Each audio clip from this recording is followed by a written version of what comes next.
what do we do when we realize, when we hear something like this, and we realize there's something within ourself that deeply needs to be healed, and now we know it's not just for ourselves, but for other people in our community or in our family, right? Like, what if we've done something that has caused a trauma? Or what if we're carrying a trauma and we've accidentally carried it on without knowing it, right? There's really hopeful and good news in what we've just walked through, because it means there's never a time that sending healing both forward and back can't happen. Right? For one, if you're sending it, bless you, if you're sending it back, that means you're sending it to your ancestors, many of whom are no longer walking with us on this plane of existence. But that is not a barrier to how healing can happen. And the way that you can heal forward, it's not limited to mistakes we've made or traumas we've passed down.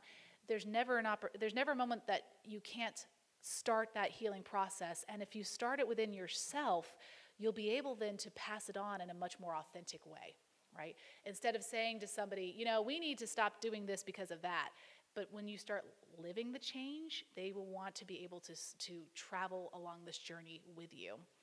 That's not only true of pains and traumas, it's really true of grief and things we need to forgive, both within ourselves and others too, right?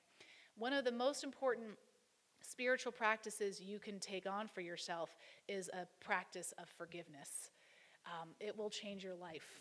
And one of the things I'm convinced of is it's not just a one and done type of thing, right?